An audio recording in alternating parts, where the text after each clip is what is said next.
Thank you, Rector. Good morning, Rector, Rector, Principal, members of the General Council and guests. I'm pleased to present the report of your Business Committee to this half-yearly meeting.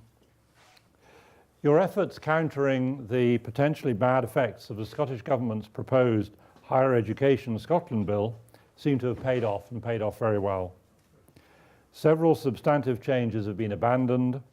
The position of the rector elected by students and staff in the ancient universities is acknowledged, and I think the threat to our university's charitable status has receded. The Stage 2 bill was presented this week and seems to be so far a satisfactory alternative, although I'm sure there's much to do yet to get the detail of that right. I'm immensely grateful to all those of you who participated in our efforts to respond to the consultation in a positive way, either by writing directly to your MSP, which many of you did, or by writing and encouraging the General Council to pursue our efforts. And it was great to see the alumni in Scotland rise to the challenge and react so well and so positively to what I believe was a serious threat. So thank you all very much for that. For those very few of you who supported the bill and didn't support our position, I hope you are not too disappointed. But all I can say is you were vastly outnumbered.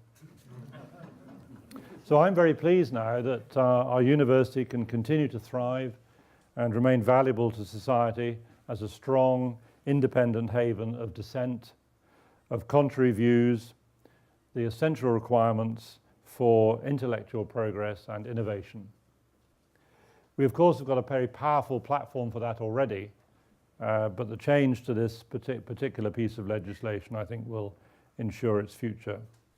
Later this morning, you will hear our principal give his annual report on the state of the university. Your committee has had a really good start to the 2015-16 session. Your Finance and Services Standing Committee has had a splendid presentation and very rich discussion with the Director of Finance, Phil McNall, recently. And that has enabled us to be able to report to you that we are convinced of the continuing success of the university to meet the considerable challenges that lie ahead. And most importantly, the ability of the university, because of the way it's managed, to invest in continually in new facilities and new buildings, of which this is just another example. And there is a staggering building program for the next 10 years ahead, which the principal may well allude to. Indeed, I am a trustee of another charity which is also embarking on an ambitious building program. And during the tender process, we came across the fact that many contractors and subcontractors are already tied up with the University of Edinburgh for the next few years. So it has caused a little local difficulties to other people. But that's okay, that's all right, we're quite happy with that. Your Public Affairs Standing Committee, led by Matt McPherson, who's here this morning, contributed to a very successful alumnus weekend in June, where we conducted an interview with the principal, conducted by Philip Moore, who's sitting in the audience, and a reception, both of which were very well attended, and were really very interesting events, particularly the interview with the principal. Plans are now in place for the June 2016 half-yearly meeting in London. It's going to be a less formal meeting, more interactive. We've designed a different style of meeting, and I think it should be really a very interesting and good meeting to come to. Indeed, the London alumni have already told us that a quite considerable number of them intend to be there.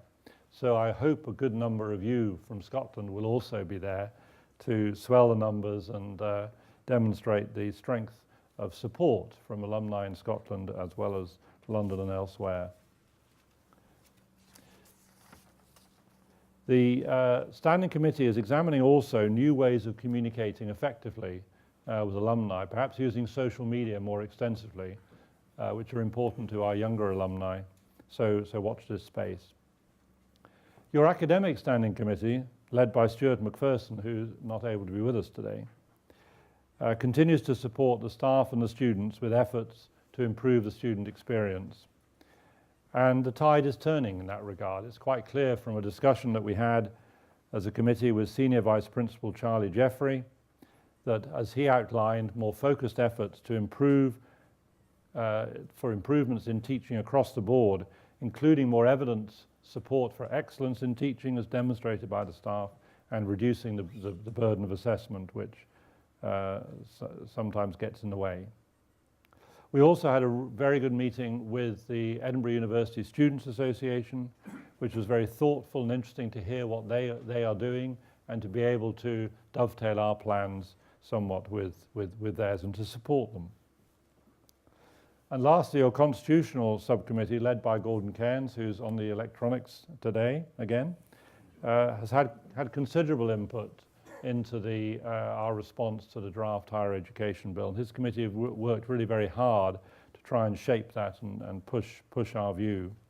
So they can now take a bit of a breather before the next task which we'll face them, which is to look at the devolution settlement quite closely and examine its impact potentially on this university.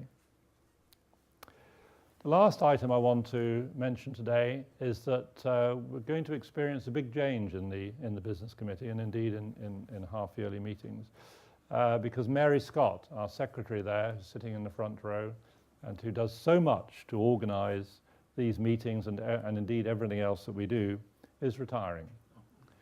Mary has been with the university 25 years. She's been with us 9 years. And I'm sure the other conveners who have worked with her and indeed the other secretaries who, before Mike, would wish to join me in thanking her very heartily for the tremendous dedication, effort, attention to detail, hand-holding, calming, the whole variety of things I could talk about that a secretary fulfills and fulfills very well. So it is with...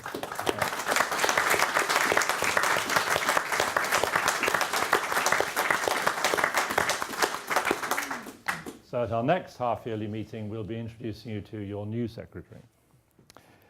I'm excited as we start a new term. There is much to do. I'm delighted at the interest shown by candidates for our elections, and we'll welcome them to the start of the next session in the summer. Thank you all very much for voting. It's good to see the voting numbers going up. Rector, that concludes the report of the Business Committee. Thank you very much, Charles, and may I add my thanks to Mary, who welcomed me into my role and was very supportive when I arrived.